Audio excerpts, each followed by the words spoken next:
Welcome to Window Dressing, Sirens and Gossip Rag Goddesses of the New Millennium.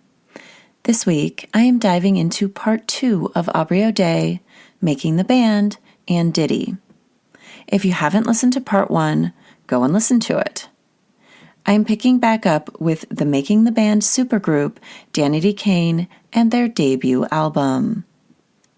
Danity Kane's self-titled first album featured the song Showstopper, which I remember very well and have been listening to guiltily on repeat.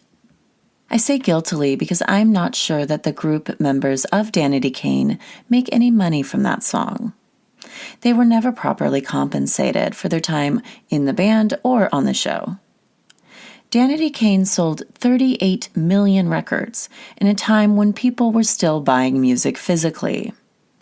In Dawn's recent lawsuit, she alleges that she is owed over $1 million in unpaid wages by Diddy, Bad Boy, and its subsidiaries. Dawn continued to work for Diddy after Danity Kane's breakup, so I don't know what that number encompasses or how it could be applied to calculating monies owed to the other group members.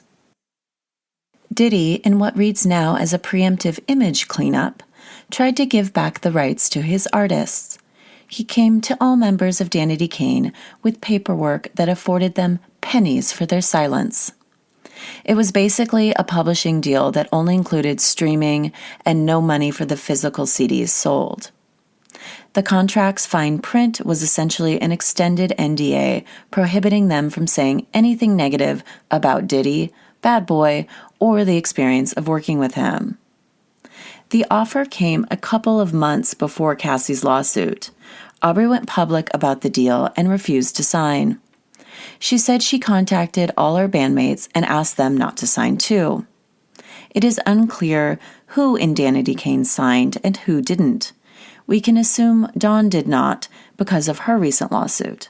Although it is worth noting, as Aubrey herself pointed out in an interview on the hip-hop podcast No Jumper last February, NDAs do not cover illegal activity.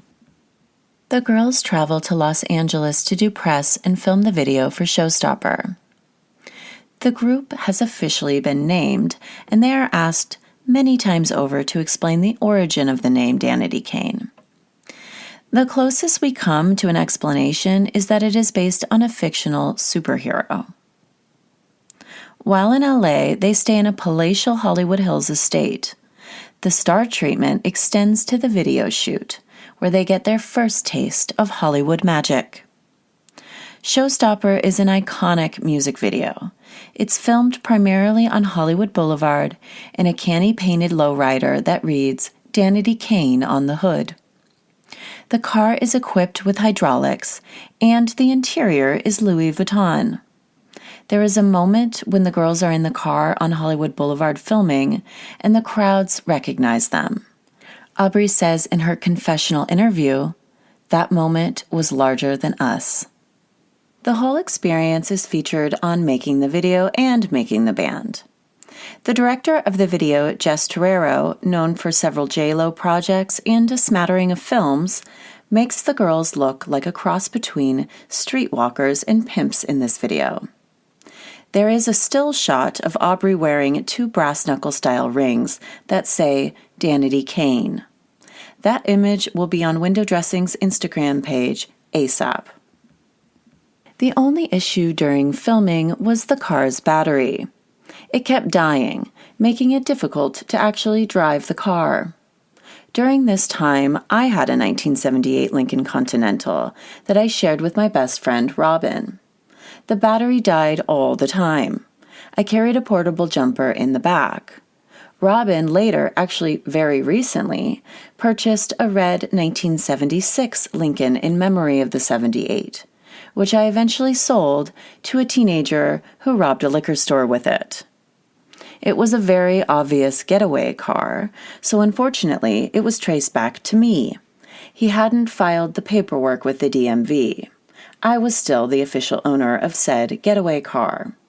I did my best to protect the kid's identity when the police asked me for his name and number, but I am certain they caught up with him.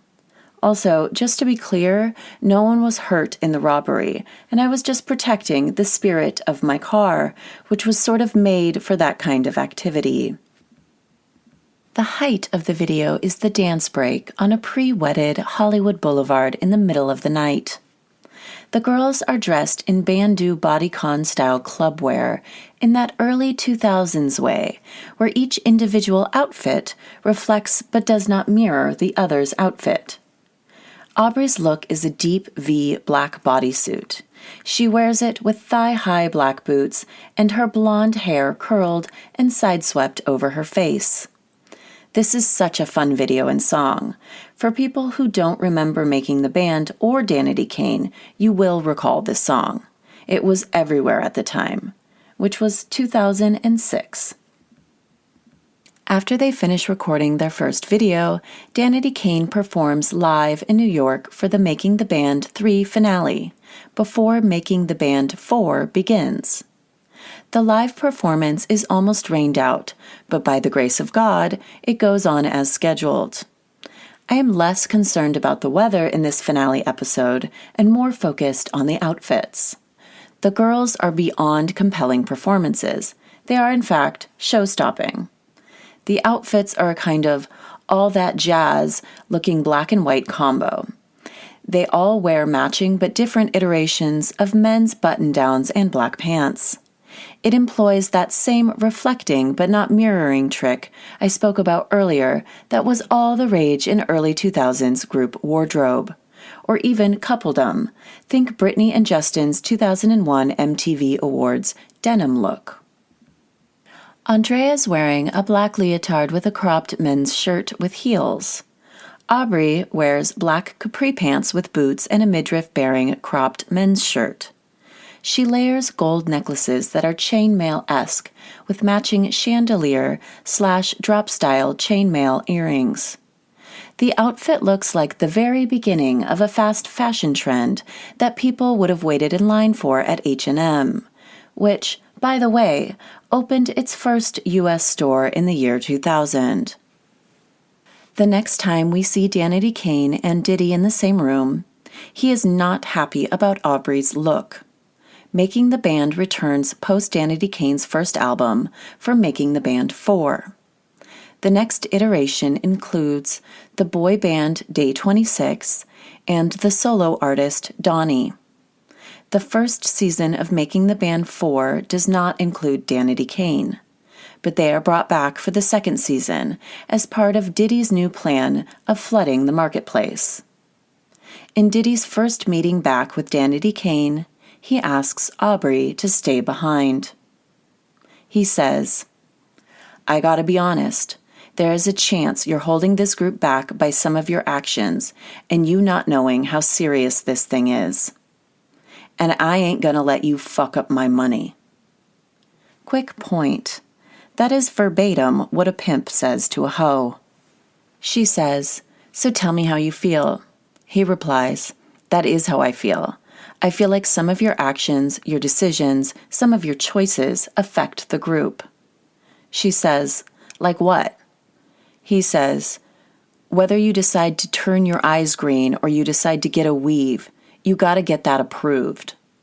He goes on to complain about the press she has been getting lately, intimating that she looks trashy and slutty. She points out that she has no control over the press. She specifically mentions the fact that she is a youth ambassador for the UN, but TMZ is more likely to talk about her breasts. His response is a circular dismissal of her clear points. He says that he expects more from her because she was the first chosen for the group. Just a reminder, that was literally a matter of the sequence of names he called out. It doesn't mean anything substantial, and it certainly doesn't excuse him from tearing down her appearance or placing blame on her for how the press has reported on her. He says, "You can't be the problem child this album. I'm just making that clear." This is the point in the conversation where he flips the script and completely refuses to respond to her reasonable points. He glosses over her rebuttals and declares her the quote-unquote problem child. The effect of this is twofold. First, she likely feels some relief that he is walking back his original, harsher, and more offensive comments about her appearance. The second is straight-up gaslighting. The switch in his tone lulls her into a false reality where he may not be reprimanding her or directly calling her a whore, but he has essentially created a new and false reality where she is the quote-unquote problem child. For Aubrey to move forward in any way that wouldn't give him more ammunition for this new paradigm he invented, she must agree to this fact and try to be good. This is the definition of gaslighting. I am unfortunately aware of how this term has been co-opted by abusive men and been turned around and used as another tool to induce confusion and self-doubt in victims of domestic violence, whether that be verbal, emotional, or physical. In our quest to recognize and believe victims, we have to be cautious of common tactics that abusers use to make their victims feel like they are to blame. While men most certainly can be raped and abused, the truth is many abusive men will throw terms out that describe their behavior as accusations against their victims to draw focus away from their actions. It perpetuates silence and shame. Diddy goes on to say that she needs to take another role in the group. He says she should step up and be a leader. He is the one who won't let her lead. Without autonomy, there is no authority. He literally just told her she had to run any changes in her hair length or eye color by him. She looks angry, but she's also very aware that saying anything will get her nowhere. In a recent interview on the podcast Call Her Daddy, Aubrey spoke about her relationship to her own beauty and the time period of making the band. She said, "We understand our beauty as women through the eyes of people observing us. Well, who's observing us? Men. So we learn our beauty through a man's eyes, which is very subjective. So it's difficult when you are that young to understand your worth as a woman through the men I was around. That was very traumatic. And I don't think any of us healed from that." The us she is referring to are the other members of Danity Kane. Her insight hits close to home and describes the double-edged sword of youth and beauty in the world we live in. Aubrey talks a lot about how her image was set during this time as the sexy one, or as she said on the show, the pretty white girl who can't sing. She talks about playing into and against that image. She said that she eventually chose to own it in order to make a living. In many ways, Diddy set her life course, and if that isn't playing God, I don't know what is. More issues of control unfold as the season does. 3 or 4 songs into the recording of their second album, Danity Kane begins to get frustrated with the pace and content of the songs they are being given to record. By the way, all of these women are more than capable of writing their own lyrics, so the lack of creative involvement they are allowed at this point is a real shame. Aubrey goes to Conrad Dimash of A&R and says, "A lot of the songs we do are like, I want you back, I miss you, I need you. And I'm not saying that there can't be those moments when we are vulnerable, and there can't be those moments when we are like, man, I miss that guy. Man, I got hurt. We are strong women, and we are going to let you know what's up. And we need to be able to sing that because it's something we really feel strongly about." There was clearly a cut or edit mid-speech, but the gist of what she is saying still comes through. Aubrey and the rest of the group feel like they are being forced to record slow, subservient-sounding songs that don't match their spirit as a group or as individuals. Conrad said something about the business of music. Aubrey says she understands and adds, "We just want to feel like we got a little Danity Kane on our album." The group readdresses the issue in the studio with Conrad and Slam, both A&R guys for Diddy. Conrad's response to their concern is he doesn't like the quote-unquote negativity. Slam says, "You have to respect Puff's ear. Your first album went platinum. You can't complain." You can't complain is a hell of a thing to say to a group of women trying to communicate in a professional setting. It's sexist on its face, and frankly, these two men appear afraid.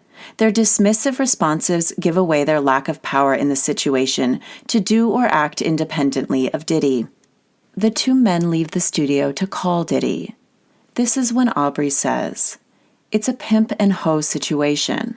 I feel like a hoe who's just been pimped, and that's it." There is a reason I opened the last episode with this quote. The expectation of the group and everyone in Diddy's sphere is to shut the fuck up and get that money.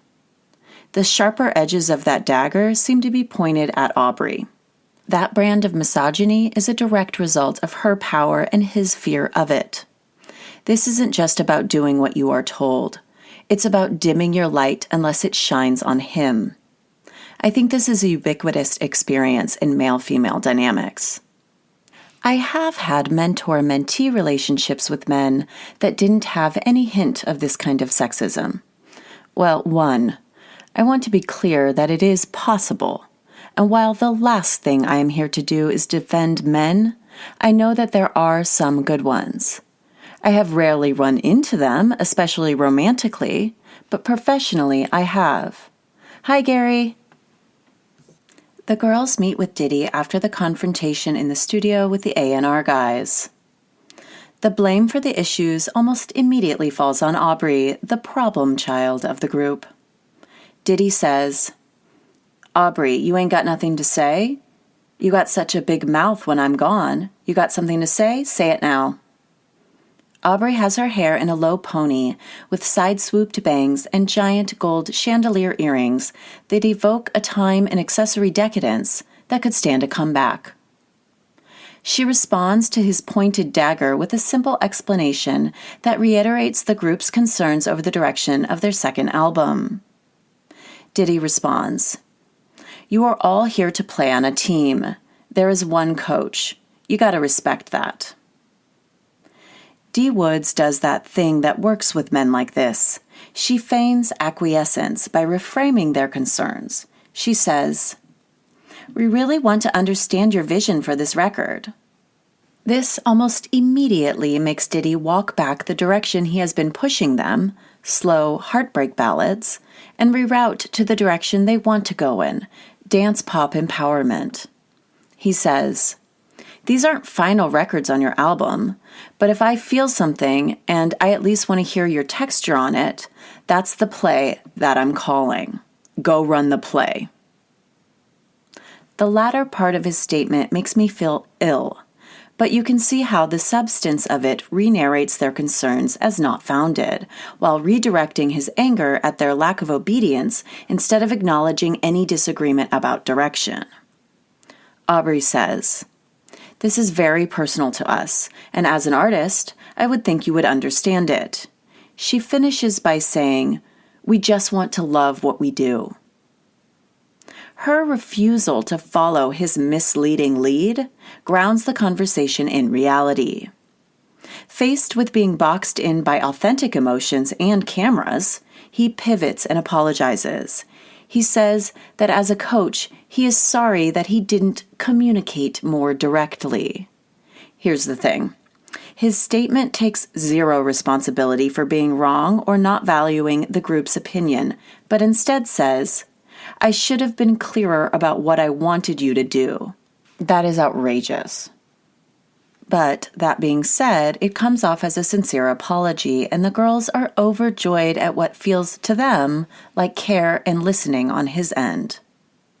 Having dealt with abusive men, I know that one of the ways they get you to keep trying is by giving you a little when you least expect it. It's called inconsistent reward. It's one of the main ingredients in Stockholm Syndrome. The victim of this abuse is rewarded without reason and punished without reason. It makes you unsure of what your next step is and confuses you into continuing to try to win the abuser's approval. The problem is nothing is sincere, neither the apology nor the tirades, so there is no winning. Or more accurately, only the abuser wins. It's akin to when a man professes his love to you publicly only to humiliate you a few months later, also publicly. Nothing means anything when you are dealing with a person like that. The love is false. There is only fear, insecurity, and power for men like that. Diddy comes through with an upbeat track for the new album. It is aptly titled Bad Girl. It is an empowering track, but I can't help but hear Diddy's accusation against Aubrey of being a problem child reflected in the song's title. After a photo shoot for the second album's cover, Diddy wants to talk to the group about their image. The album is titled Welcome to the Dollhouse, another apt title considering the puppeteering they are subject to under Diddy. He uses images of them from the shoot to point out what he sees as problems. He says Shannon's new red hair, she was formerly a blonde, makes her look hard. He specifically asks her if she likes her hair, and when she responds yes, he says, "I hate it." He says Andrea looks, and I quote, "pleasantly plump." He also complains about her hair being too big and looking out of date. Diddy says the most dramatic makeover is you, Aubrey. The reason why I wanted you to be in this group was because you had this natural hometown girl type of vibe, and I have seen more hair than I didn't even know that they sold that much hair. He is referring to her extensions. He is also saying that she was the girl next door and now she looks like a tramp. Let me be as clear as possible. The girl next door aesthetic is simply a pliable, naive fetish based on a woman's beauty being non-threatening but exploitable. If you don't believe me, ask Hugh Hefner. The girls arrive at the salon to undergo the makeover Diddy ordered. There are a collection of images on the wall outlining each girl's new look. One of the team of stylists keeps repeating the word clean when referring to the plan for Aubrey's new look. Aubrey asks specifically, "Did he tell you to make us clean?" The stylist says yes. Aubrey is angry and understands the implications of the word. The word clean is laced with such putrid sexism and objectification, I can barely stomach talking about it. Aubrey pushes back, suggesting her new look is like a 70s porn star minus sex on camera. Brigitte Bardot is where they land. As I mentioned before, Bardot was one of Vadim's wives, the master puppeteer of beautiful women. It's an apt choice. Bardot, Deneuve, and Fonda all represent a time when the tension between owning your own sexuality and being used for sex was difficult to navigate. It's not that different than now. The sex positivity of today, when grouped with sex work and feminism, is confusing to say the least. Aubrey is attempting to own her sexuality. Owning your own sexuality when taken literally makes a lot of sense. To own your own sexuality is to not allow anyone but yourself to profit off of it or the appeal of it. That is hugely important and empowering. But there is another piece to this conversation, and it's about beauty, which is a trickier piece to own. Beauty is a power source that goes beyond sex appeal. It's much more like glamour in its elusive and undefinable shape. Aubrey, more than any of the girls, is embodied. She lives in her power whether she is aware of it or not, and it makes her incredibly threatening to men like Diddy. You have to separate the body from the soul to take ownership over a woman's beauty. She is irrefutably whole at this time, and I think that is why Diddy pushes so hard to break her. At the end of the makeover, Shannon's hair is a strawberry blonde instead of a dark red. Going any lighter would have damaged the integrity of her hair, and thankfully the stylist gave a shit about that this one instance. Aubrey comes out looking gorgeous. They got rid of the extensions, but she was able to finagle a lighter shade of blonde. And the Bardot-style layers make her look like a sex kitten of her own design. Diddy arrives at the salon to inspect the results of his ordered makeover. One of the first things he says is, "All of your faces look slimmer." The fat shaming and scrutiny is unreal. I wonder what it was like for the stylists in the room to witness that comment. Diddy gets credit for the results, not the stylists or the girls who worked with each other to craft a new look that would please him. It's really disgusting how he seems to win every time. I pray to God that we stop letting men get away with this shit. Post-makeover, the reshoot of the album cover goes very smoothly. The chosen photo is a white lingerie look. This is so directly out of Hugh Hefner's playbook, it's staggering. Welcome to the Dollhouse is well on its way to resembling the group cover of Playboy that Holly, Kendra, and Bridget from The Girls Next Door did in January of 2005. Don't get me wrong, both are beautiful, and my listeners well know I love Holly and have a deep and abiding affection for many of the women that graced the pages of Playboy, including Aubrey. The men who attempted to snuff out those women's light, not so much. The parallels between Diddy, Hefner, and the slew of others like them is a monstrously difficult pill to swallow, in large part because of how obvious it is. I also have to mention Aubrey's confessional interview look post-makeover because it's gorgeous. She is wearing a pink and white Pucci dress with hoop earrings and pulled back hair. It is so 2000s does 60s, it makes my heart warm. She looks like she stepped right out of the Catherine Deneuve film Umbrellas of Cherbourg. I remember the first time I saw that movie. I was 19, and it changed my life. I still collect 1960s umbrellas to this day. I love this moment because it feels like a generational connection between blondes. There are two items a woman needs: bows and umbrellas. One acts as protection, the other as decoration. I learned that from Miss Catherine Deneuve. After their second album release, Danity Kane is preparing for their first solo tour. They have been working with a different choreographer since Lorianne's highly publicized fight with Diddy, in which he allegedly threw or threatened to throw a chair at her. She called the police and filed a complaint on May 11, 2007. She returns to making the band as the choreographer for the boy band Day 26. The conversation between Lorianne and Diddy upon her return is a frustratingly familiar lesson in gaslighting. Diddy says to Lorianne, "In order for us to move on, we need to address the last time we were in a room together."